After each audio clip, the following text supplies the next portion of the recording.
Okay, welcome everyone to today's HLAA webinar. Which method of real-time captioning is appropriate, stenographic, voice, or automatic speech recognition? Thank you for joining us today. My name is Amanda Watson, and I'm the meeting planner for HLAA and your host today. Today's presentation is being recorded and will be available for playback at a later time on the HLAA website, hearingloss.org. I will start by giving you a few tech tips. Next slide, please.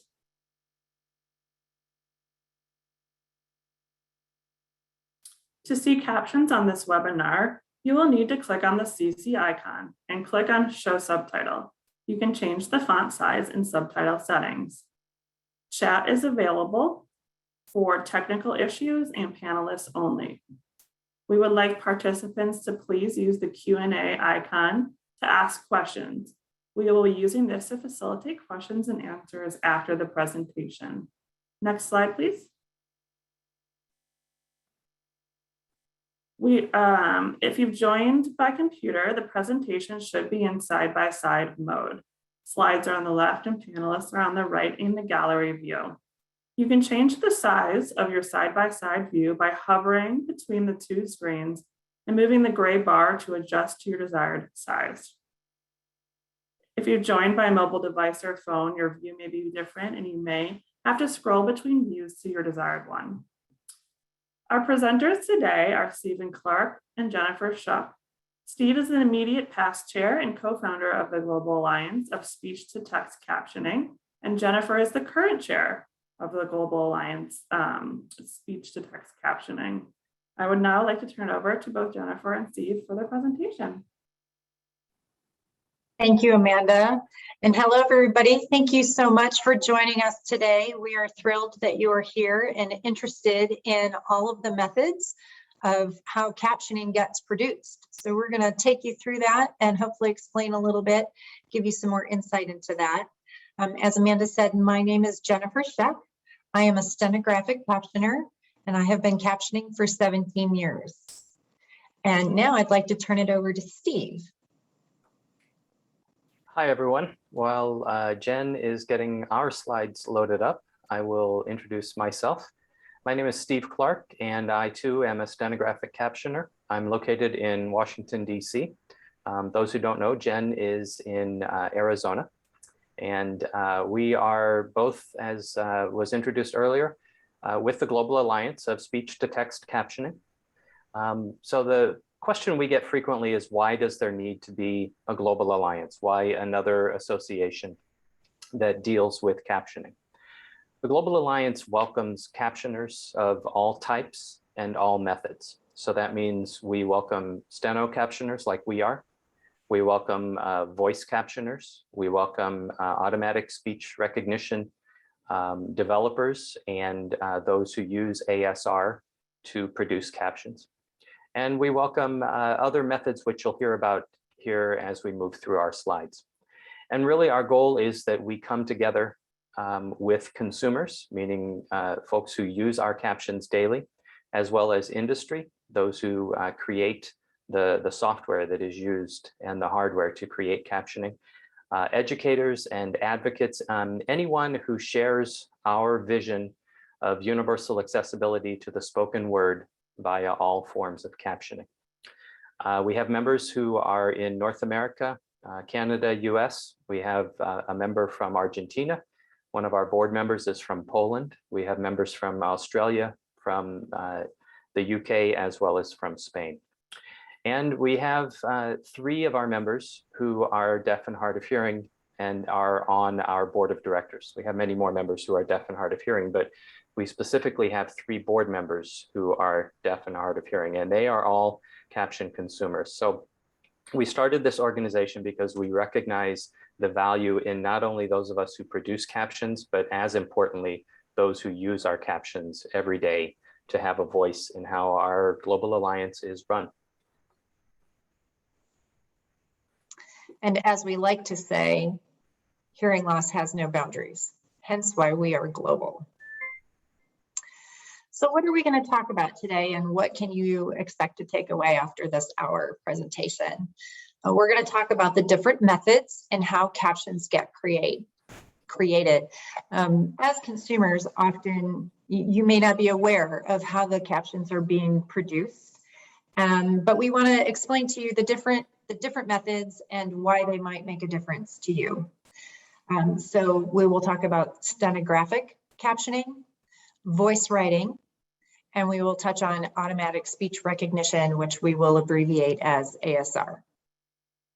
We will talk about what method might be appropriate for a different scenario that you might be in where you're asking for accommodations.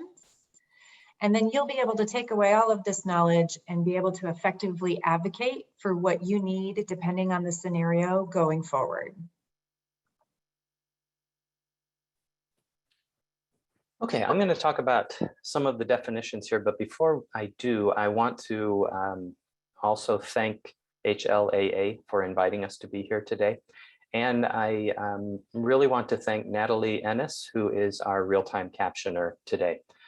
As I have known Natalie for years, she's doing a terrific job, but those of us who know Natalie, we know that you should expect nothing less. She's a class act when it comes to everything, including captioning. I also want to compliment HLAA, terrific job with the purple ribbon that is at the bottom of the slide deck. It is exactly what anyone should do when creating a slide deck to be used in a presentation like this, where you know you're going to have captions. And that is one of the issues we'll talk about in a little bit, that you want to make sure you've got that space where nothing is going to be covered by the captioning. So looking at some of the definitions: real-time captioning, live simultaneous display of text to match the spoken word, as you're seeing here. And it may include parenthetical information, which would alert the consumer to any nonverbal sounds or actions. So that could be laughter, that could be applause. It could be if in the background a telephone is ringing, and if we don't put that in as a parenthetical where you have parentheses and it says phone ringing or phone rings, if someone comments on that, if you didn't hear the phone ring, then you're lost as to why is someone talking about a phone ringing or a glass breaking, if that's what you hear in the background. CART captioning is our next definition. CART is an acronym which stands for Communication Access Real-Time Translation. And it really is the same as real-time captioning. As it says here, at one time, CART was differentiated from broadcast captioning. And CART for quite some time was thought of as being either educational or in a meeting perhaps, or a conference, where broadcast captioning was differentiated because it used an encoder to display text. Everything now is kind of lumped into one and called captioning, and then you specify from there. On-site captioning, which is not what we're doing here, is where the captioner or the service provider is in the same location as your event and is displaying captions in-house or streaming, or both. And so it could be that the captions are appearing in a large conference room for everyone to read, perhaps on a monitor at the front of the room. And at the same time, the captioner is also feeding those captions onto a remote platform like Zoom, or one of the thousands that it seems like are out there now. Remote captioning is exactly what we're doing here. The captioner or service provider is listening from a remote location, as our captioner is today, and then the captions are being streamed to an online platform or an encoder, or even to multiple platforms. Most of the captioning software that's used now, you can stream to up to 5 different locations at the same time. So one caption feed that's just being sent to many locations. And then the last one I will discuss here is telephone captioning, which is also known as IPCTS, or Internet Protocol Caption Telephone Service. And that is where the captions allow you to talk on the phone while you're reading the captions of the conversation, which are being displayed on the screen of the telephone. So I will pass over to Jen for some additional definitions. The next definition that we're going to talk about is text interpreting. This is something you may or may not have heard of. This is a method that is more meaning for meaning versus word for word, which is what stenographic captioners do and voice writers use. So text interpreting is a shorthand on a regular QWERTY keyboard, and they synthesize information. So it's more than note taking, but it's less than verbatim. And this might be the appropriate accommodation depending on the level of hearing loss and depending on the scenario. I would say that it is mostly used, at least from my experience, in the educational setting. And the two types of software that produce text interpreting are called cPrint and Typewell. So if you hear those words specifically, they are referring back to a meaning for meaning type of captioning. Post-production captioning is the method where captioners or a post-production captionist would take a video, create a transcript of the words spoken in that video, along with any environmental sounds or information that needs to be notified to the consumer, and have that done after the fact. So it's not done live.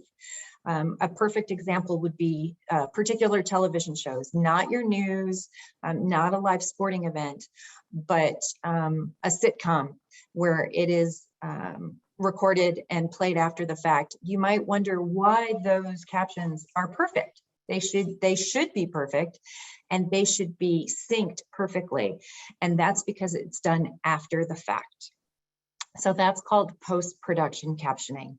The demand for that has increased significantly through the pandemic because so much more content now is being recorded, and the pandemic has highlighted accessibility online.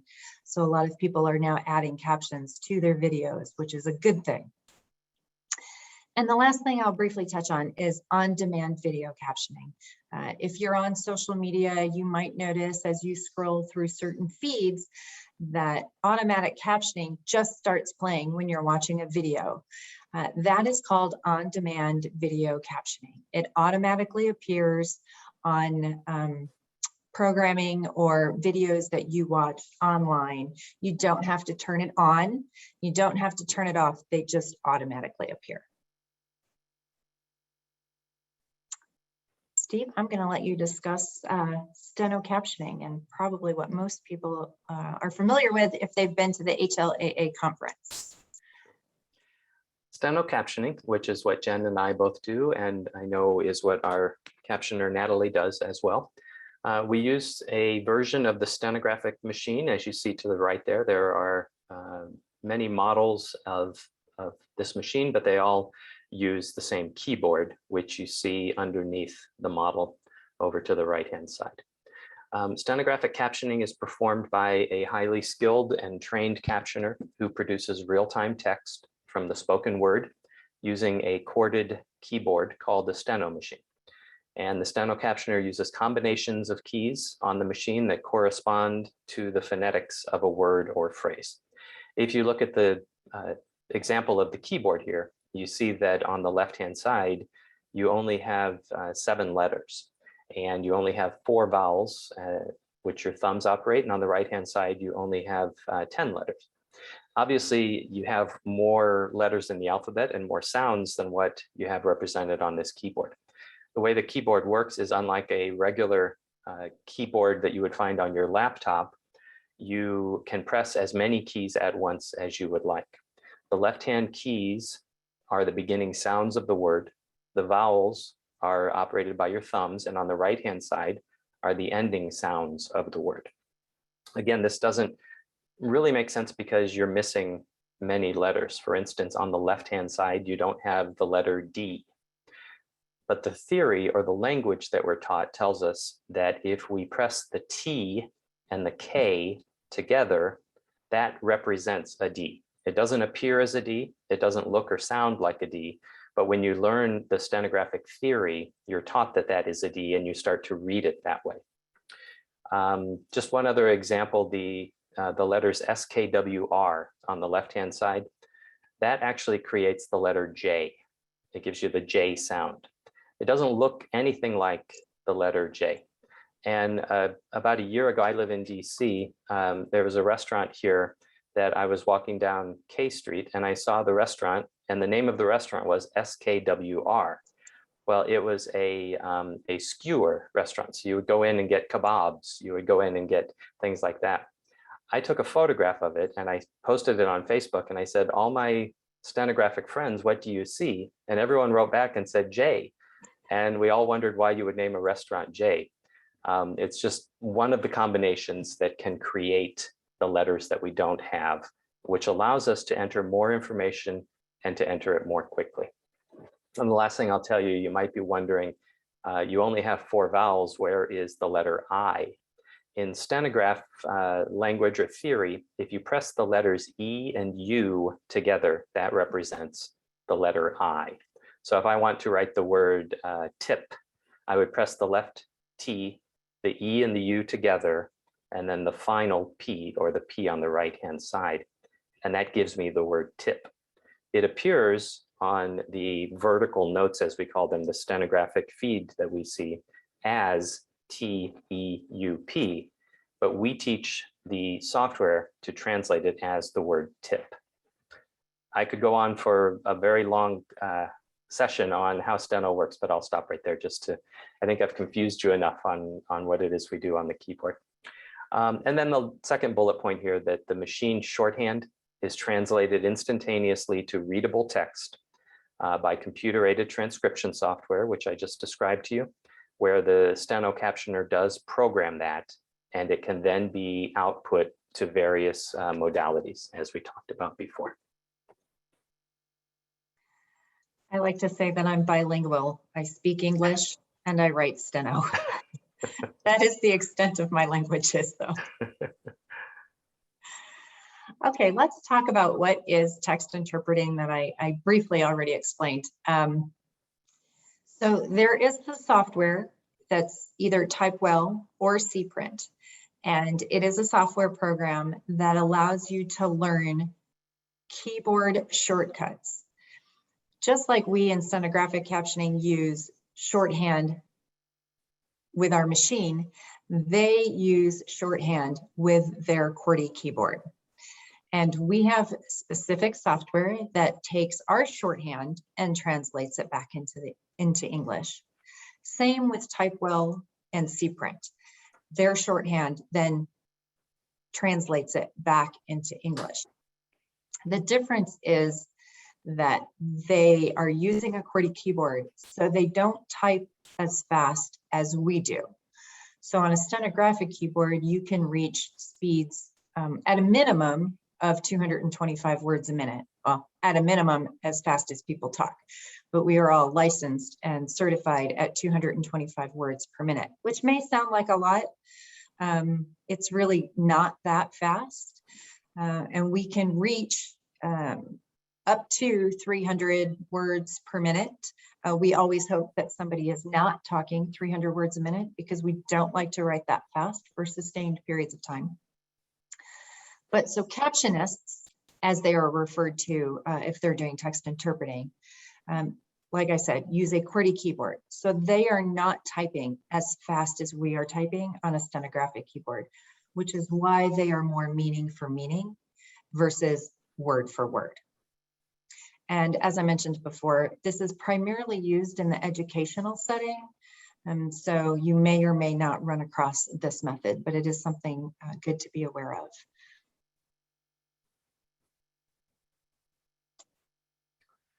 And I will, thank you, Jen. I'll talk about what is voice writing. This is something that has been around for some time, but it has become, I think, used more in maybe the last 5 years or so. Voice writing, which is also called re-speaking, is a term used to describe someone who is trained to use their voice to re-speak into a microphone or a steno mask, as you see the gentleman in the photograph. And they use software that utilizes either ASR or ASR within the captioning software, such as Jen and I use. The voice writer is also known as a subtitler or a re-speaker in Europe, provides speech to text in real time by listening and re-speaking.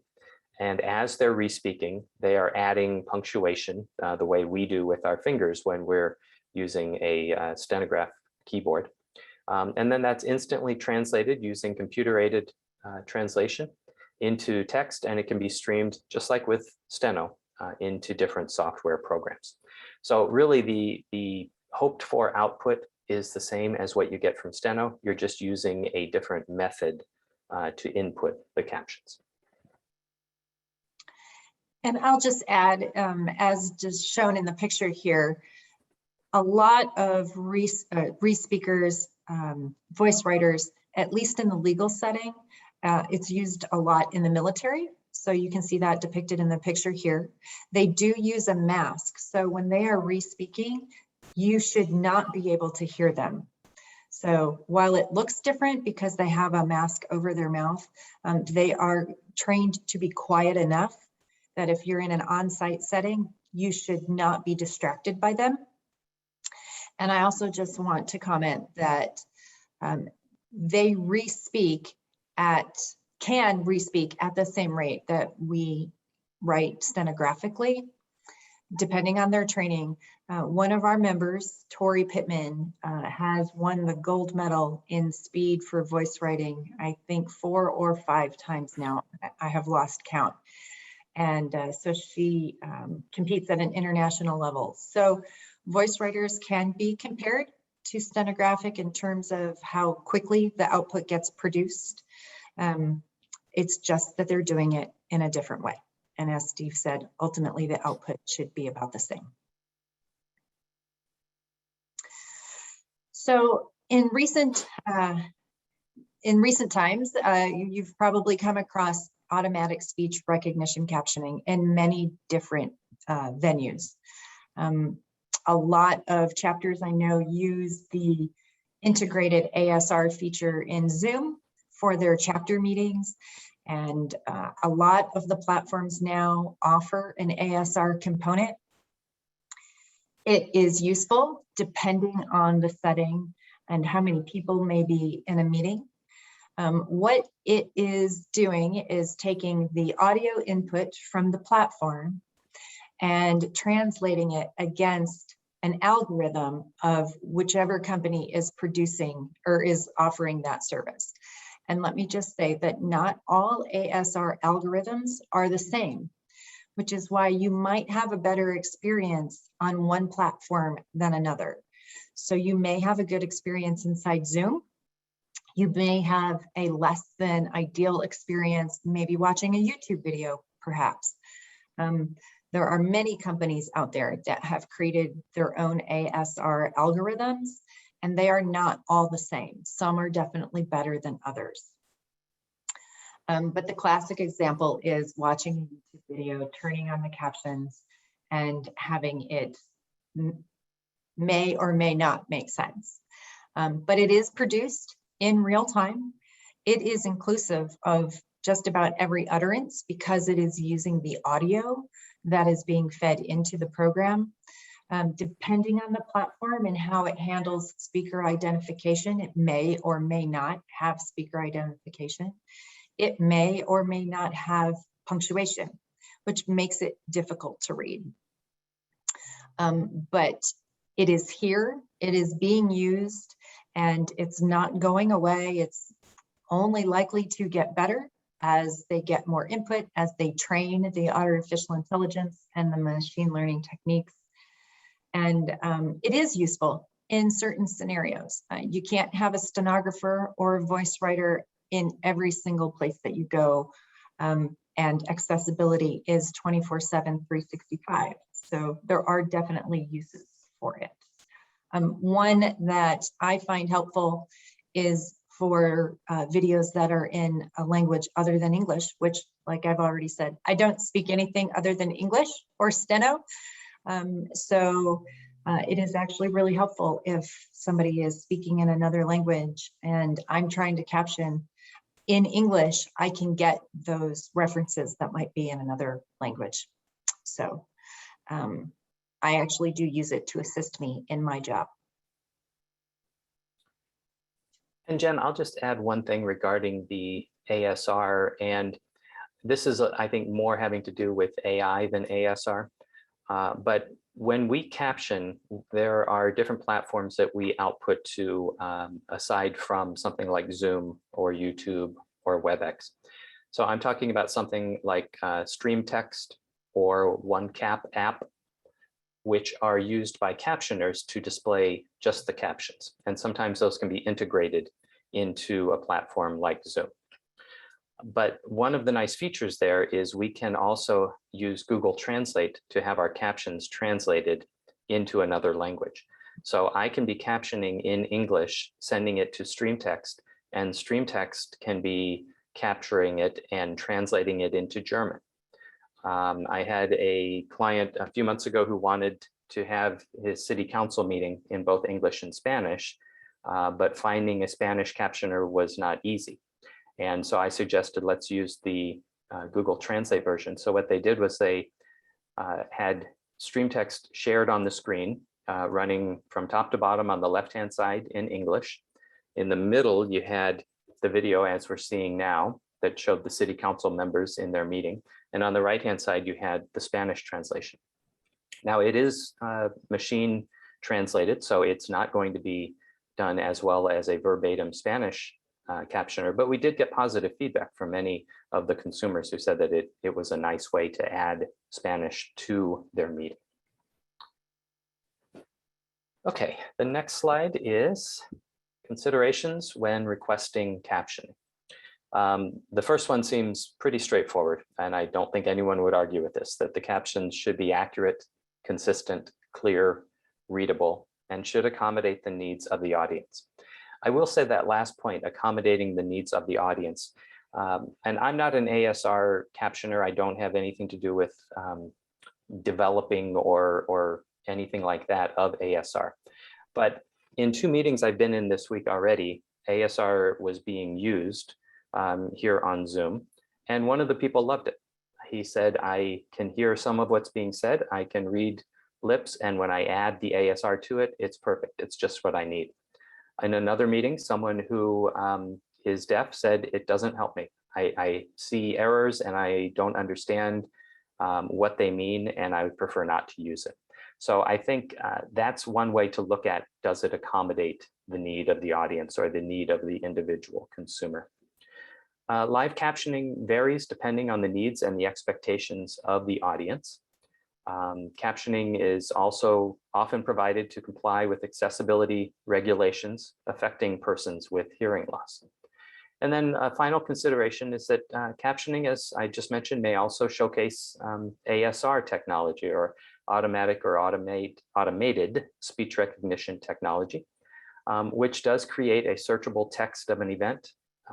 Captioning helps to improve comprehension, particularly by speakers of other languages. So someone who maybe has English as their non-native language, hearing English and reading it at the same time through the captioning, it is incredibly helpful.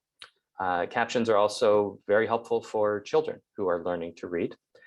So we find that, and I know Jen and even Natalie would say that we have been on site many times where someone comes up to us afterwards or during a break and says, I had no idea how much I was missing. I had no idea that maybe my hearing isn't as good as I think it is, because the captions are very helpful. And I'll just add, 2 years ago now, so pre-pandemic, I was at an event captioning, and this organization decided on their own to offer captioning. It was not a specific request. They just wanted to make this conference accessible. And at the end of the day, they had a participant come up to them and said, thank you so much for having captioning today. My mother was with me and she has hearing loss and she wasn't sure that she would be able to enjoy the day. And since there was captioning and she didn't have to ask for it, she had just the most amazing day. And the organizer, ever since then, has had captioning. And they did it because they thought it was the right thing to do. And they earned a customer because of it, a lifelong customer because of it. And I will say that a lot of organizations don't offer captioning initially. It has to be a requested accommodation for somebody. But when asking for the accommodation, be sure to include the fact that organizations or companies that include accessibility always have a greater return on their investment, because they are spending thousands, if not hundreds of thousands of dollars to put on the event that you're attending to make it accessible. So something to consider when determining captioning needs and which method that might be appropriate for that event. And these are things to consider when requesting accommodations. Where will the event be held? You know, we're at a time now where in the last 20 months or so, everything has been online. So that's been a relatively easy question to answer, except for depending on the platform that is used. Not every platform has accessibility features at the forefront when it was being built. And there was definitely a plethora of platforms that did not include in any way, shape, or form accessibility or having a way to integrate real-time captioning. But now we're at a point where things are getting to be hybrid. And so we're at a mix of pre-pandemic and pandemic scenarios. So how is the event going to be held? Is it going to be online? Is it going to be in person? Or is it going to be hybrid? So I'm currently captioning a conference this week. We are captioning the online version. I asked the conference organizer, what do you want to do about accessibility for your in-person attendees? And they said, oh, never really thought about that. Thought, well, if I'm captioning for the online audience, there's no reason we shouldn't caption for the in-person attendees as well. So it's not something that a lot of people think of because they aren't the ones using the service. So these are questions to make sure you raise to them to make it all inclusive. What is the format? Is it going to be just a talking head kind of scenario, one keynote speaker? Will there be a panel of people? Will they be from a podium? Will they be walking around? Will there be some Q&A? Is it more of a roundtable setting? Really important question, will there be audience participation? And all of that goes back to how is the captioner going to be able to hear in all of those scenarios, making sure everybody is mic'd, whether if they're in person, that the audio is being fed clearly from all of those microphones so that we can have captioning for everybody. Will there be breakout sessions? Will there be more than one breakout session? Will you need multiple captioners? How many people are expected to attend? Will it be streamed? Will it be live? Will there be slides? And we'll kind of talk about this a little bit more in the next slide, but all of this relates back to the preparation that is needed for us as a captioner. We do our homework beforehand. Before an event, we will go through the slides. We will make our list of all of the names of people who will be presenting and make sure that we have that entered into our captioning database to ensure the most accurate captioning output possible. Will there be videos shown? Everybody forgets to tell us when there's going to be a video. First question, okay, there's a video. Do you already have it open captioned? Or no, do I need to caption it as the real-time captioner? And then if I'm going to caption it as the real-time captioner, I want to preview it ahead of time. Those are always, I find, one of the hardest things to caption. They're usually full of names and tech terms. If there's a video, they speak quicker and it usually catches me off guard. So I like to preview it ahead of time so I know what's gonna come at me during that segment. Will there be any one-on-one conversations that are going to need to be captioned, and privacy concerns about that, making sure that those conversations are kept confidential? You know, are we providing services for an entire audience or specifically for one person? So those are all things to consider when requesting an accommodation, and likely questions that you will be asked from the organizer or whoever you're making the request of. Some technical specifications and some frequently asked questions. Jen touched on this a little bit. How will the captioner or service provider get the audio? And this applies whether the captioner or service provider is on-site or remote. On-site, it's ideal if a sound system is being used and if there is a tech person who is able to provide a direct feed to the captioner. That way the captioner maybe doesn't have to be located as close to the presenters as otherwise. The captioner, as I often have been, is kind of tucked away in the wings or maybe even backstage, watching on a monitor and listening through headphones. But having that good, clear audio is really key.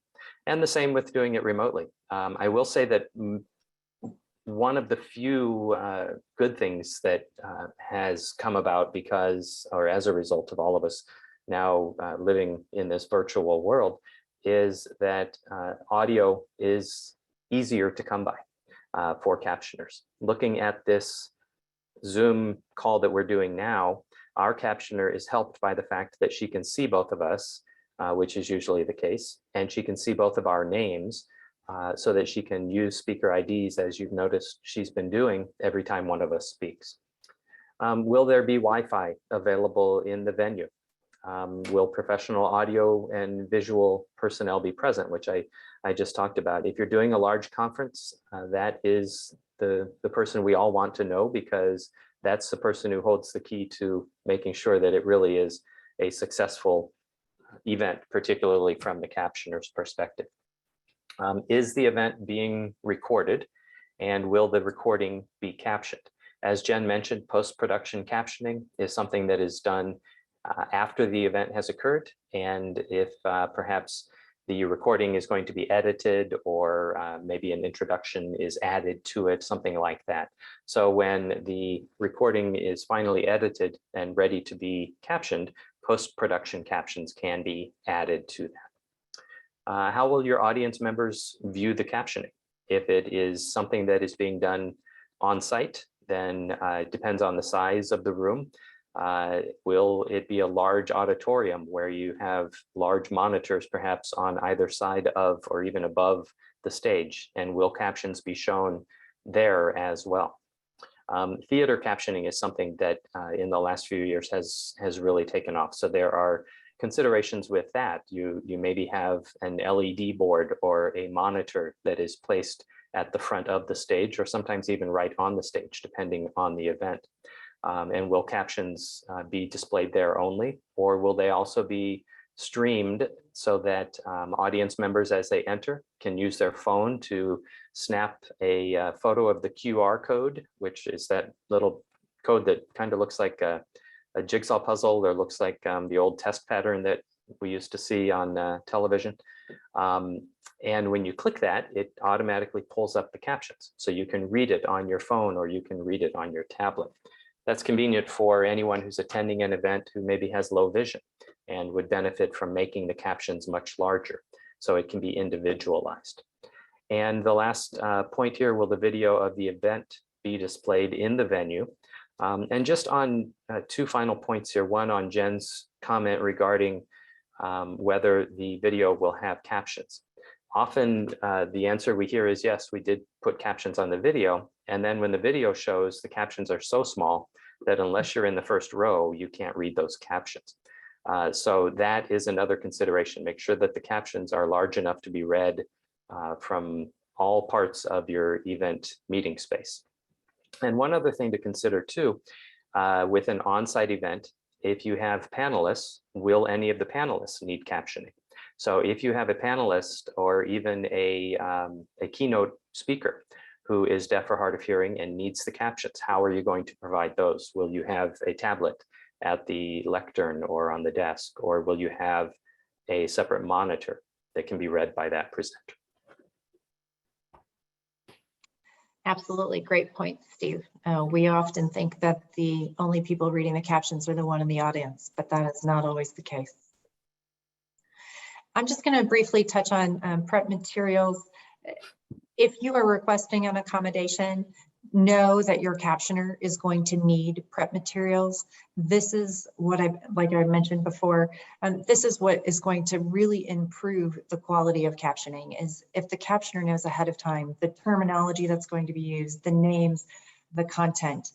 It goes a long way for increasing the accuracy level of the captioning.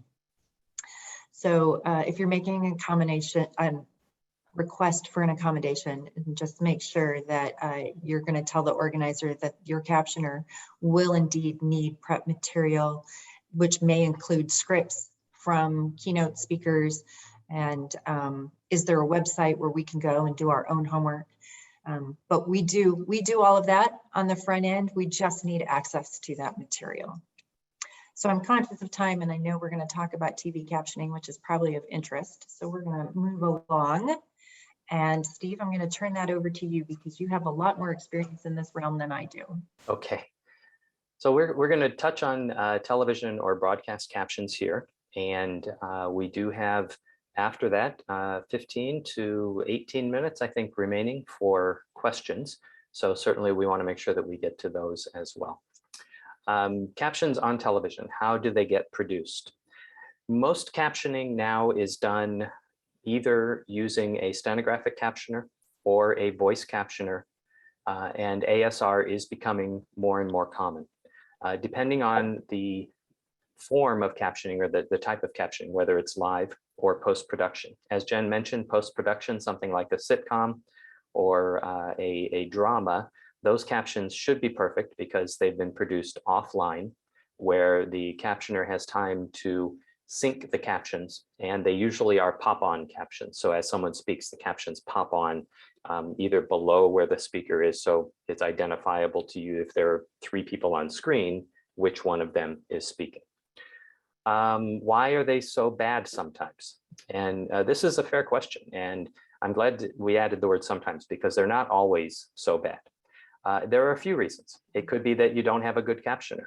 We all have bad mechanics. We all have hairdressers we'll never go to again. We all have known school teachers who were not the best. It happens. There are captioners who don't do as good a job as others. There are also times that perhaps the wrong method is being used for the event. So if you're doing the Super Bowl, I think that's where you need a human captioner, and I think that's where a steno captioner is going to be ideal, because the names, the terms, the numbers. If you're doing the World Series, if you watched last night, there's a big difference between a 325 batting average and a 325 earned run average. So you need to have that decimal point in the right place. So 3.25 for the earned run average is going to be a lot different from 0.325 for the batting average. It could also be that ASR is being used and it is not doing as good a job as it should, and that does happen. I will say that ASR has improved. We've talked about this, and it is getting better. Machine learning is helping it to improve. As Jen said, there are some good ASR engines and some that are not as good. So what is good enough? And I wrote down a few notes here so that I wouldn't forget to mention everything. There is an industry standard of 98.5% as an accuracy benchmark. In the Global Alliance, I'll just drop the little bit of knowledge here that we are working on our own certification, and that we expect to have completed and rolled out in January. And that will be open to any method that wants to be tested against our certification process to show that you are meeting the standard that we set when it comes to what we want to see for quality. The captions sometimes won't be verbatim. As you can imagine, if you are captioning a newscast and someone is speaking very fast, or the audio is poor, or someone is doing a report from the center of a hurricane, as we see frequently on the Weather Channel, it's a struggle to make those captions verbatim. So you may also see word substitutions. For example, if someone said, we have an enormous amount of material to cover, and the captioner is not quite sure that enormous will translate properly. You may see we have a very large amount, we have a gigantic amount, something like that. So you'll sometimes see word substitutions. It is the expectation that the captions will be synchronous, meaning that they are appearing much as what you're seeing here, very close to the time that they're being spoken. In other words, that there's not a long delay in the captions appearing. There's an expectation that when possible, you will see speaker identifications, so that first name or the title of the person speaking will appear every time that person speaks. Now that can be difficult in a newscast. Sometimes the speakers, pardon me, the newscast folks who are there in the studio will be identified, and the reporter will be identified as reporter. But to get the name of every person who's interviewed or who speaks during a very brief clip is difficult to do. And so instead you see the double arrows for the change of speaker. The captions should not cover any graphics, meaning that the placement of the captions should be appropriate. And this is similar to what I mentioned with the purple ribbon, or that large, shorter block at the bottom of our slides here. You want to make sure that nothing is being covered by those captions. So sometimes if you're watching a baseball game, the captions may be moved by the captioner to the top of the screen and indented to the right, so that if there's a score box in the upper left, it's not being covered. And the captions should be complete, meaning that they should appear from the beginning to the end of the program. Last point here, what do you, the consumer, do about it? There is a link here where if you have a television captioning complaint, you can reach out to the FCC. I can tell you I've done this before, and they were responsive to me. I had captions here in the DC market that were not quality, and I watched for a week and the quality didn't improve any. So I made notes of what I was seeing and what I thought the issue was, sent them off to the FCC, and I did hear back from them. They reached out to the station, who did reach out to me, and it was a nice feeling that they didn't just push this aside or put it into a folder with any other complaints or feedback that was received. So that's what we recommend, is use that consumer complaint website that you see there for the FCC. With that, Jen, I think we have reached our last slide, and I believe if you are with me, we're ready for questions. Yeah, I just want to add one other thing when reaching out to the FCC, if you would like to file a complaint about something that is happening on your local television station. One other method that I have recommended to people is to not be afraid to reach out to the television station directly and let them know that there is a problem. You might have to reach out more than once. We have had a situation here locally where there was not captions during the Olympics at 1 hour a day during the lunch hour. For whatever reason, that hour every day for 5 days, there were no captions. Well, if you're on lunch break and that's what you want to watch, you need captions. So there was a complaint filed with the television station. I tweeted the television station about it as well. And there was a complaint filed and it was resolved. They realized that there was a technical issue. It was, I don't want to say it was no fault of anybody, because it truly was a fault. Somebody wasn't paying attention. It shouldn't take 5 days to realize that there are no captions happening. But it was resolved. And so like you said, Steve, it's great when you do get a resolution, people hear our issues and actually do something about it. So in addition to the FCC, reach out directly to the television station, and don't be afraid to make it known on social media as well. So I'm going to stop sharing my screen, and Amanda, if you can help us facilitate some Q&A, that would be great.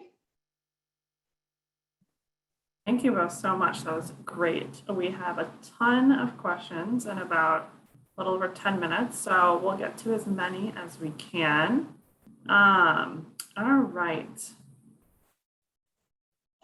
Why is post-production captioning of TV shows so bad? Shouldn't it be perfect? Yeah, I can take that. Yes, it should be. It should be. Let me just also say that while the post-production captions might be perfect, there could be technical difficulties. I learned very early on in my captioning career that watching captions via DirecTV, which is the only way that I have where I live to watch television, cable is not an option for me, so I'm only able to use satellite. There were no captions on a particular station that I watched that I happened to caption. And so I reached out to DirecTV and let them know that it was a problem. I've also had complaints over the years of why is it not accurate when it comes to post-production, and it could be a problem coming out of the television station initially as well. So it is a cumbersome, laborious process to create post-production captions. But yes, they should be perfect. Steve, do you have anything you wanted to add on that? No, I think that answered it, and I won't add more so that we can get to additional questions. Can you elaborate on open captioning versus closed captioning a little bit? Yes, open captions are just that. They are open. They are there whether you want to see them or not. I always tell people it's the same as subtitles. If you're watching a movie in French and it's being presented with English subtitles, they are there whether you want them or not. So the closed captions, they're kind of hidden. You have to pull them out. You have to use your remote control, go to menu, and then choose CC, and that will bring up the closed captions. Great. Here's one. When the captioning goes from one screen to another, often a word is dropped. Why is this happening? From one screen to another. Maybe it means, sometimes when the captions are going so fast at the bottom, they kind of cuts off the end, I'm guessing. Yeah, one of the times that does happen is here on Zoom, and Zoom's captions can only hold a certain number of characters, the caption box where you're seeing those captions appear now. And when that box gets full, it will freeze. It will stop moving for the captioner. So the captioner or the caption software has to push those captions out every so many characters, as you're seeing the software that is being used by our captioner today. So when they freeze, that's what happens. It's a Zoom issue. I have written to Zoom a few times and asked them if they can fix that, and it still hasn't happened. But that, I think, is what's being referred to. Right. Is there a way to pre-program ASR with certain words or names that are important or used often in a lecture? I can answer that. What I know to my knowledge is that, yes, you are supposed to be able to add terminology to particular events that are going to use ASR. I will be honest, though, I do not know how to do that, but I have heard that that can be done. Yeah, I've not done it myself, but I have heard that that is a possibility. So it's almost, it does involve the human doing the prep to get the ASR, the knowledge that the spellings and the terms and things like that would come with. Okay.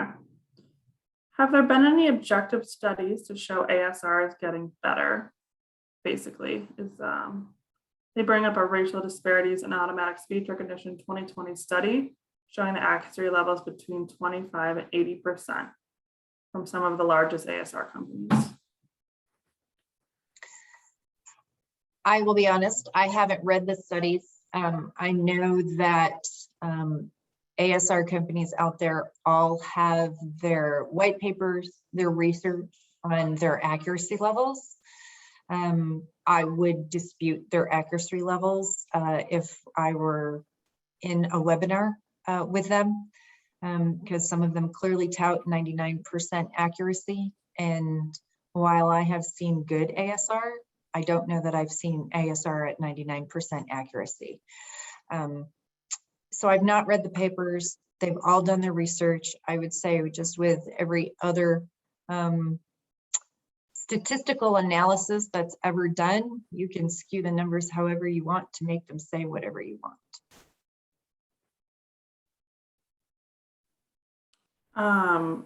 Okay. I often see TV captions that cannot be read due to background similar color. So it's a visual interference or simultaneous captions used when there's a foreign language. Is there a way to improve this? I know that a lot of the newer televisions do allow you to have much more control over how your captions appear. So you can have a transparent background, which is helpful if you're watching a sporting event and your captions are perhaps covering part of the field of play. And I know that much like what we're seeing here, I don't know if everyone knows this, but you can move your captions on the screen within Zoom. You just drag that box now to wherever you want it to be. Jen, were you going to add to that? I was just going to mention my experience that I have been in restaurants that at least have had the captions turned on their televisions. However, they were in a green font or a red font, something that was just incredibly difficult to read. And I thought to myself, what's the purpose? If I can't read it, then it's not serving its intended use. And but I do think, like you said, Steve, it's a television setting with the newer televisions have more ability to change those fonts and colors. And I don't know, I'll just go out on a limb and say it's likely the bartender, whoever has control of the remote, who thinks that looks pretty and doesn't have any hearing loss and does not need the captions. So yeah, as with anything else, that's when I go up to the bartender or whoever my waiter or waitress is and ask for it to be changed and advocate. The one thing that I heard recently that I really loved and thought was powerful, that if you don't speak up and advocate for a scenario that you're in, the next person that comes along is going to either have to advocate for themselves, or if nobody ever advocates or nobody says anything, then the awareness never gets brought to light for the hearing world and to educate people. So the more that we can do in our own personal settings just helps everybody else that is going to be put in that same scenario the next time around.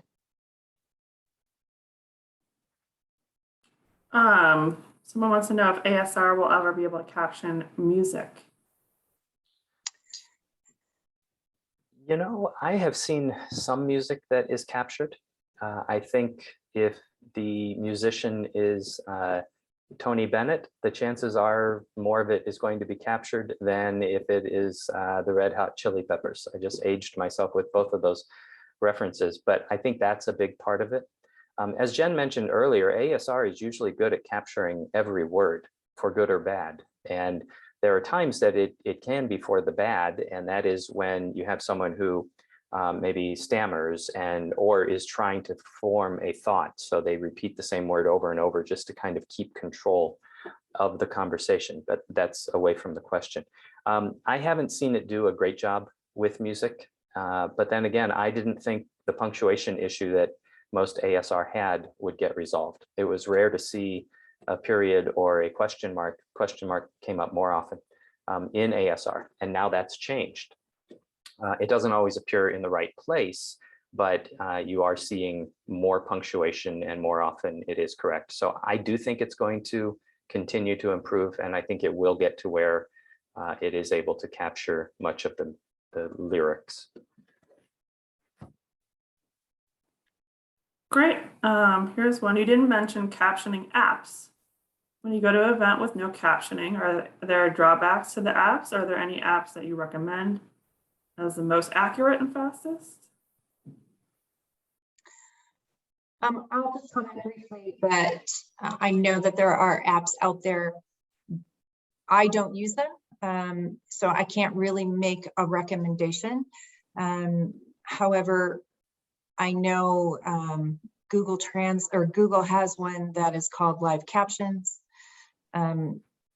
One tip that I often hear, if you even don't have an app, but you just have your phone and you open up the notes section and click on the microphone as if you were going to voice for yourself.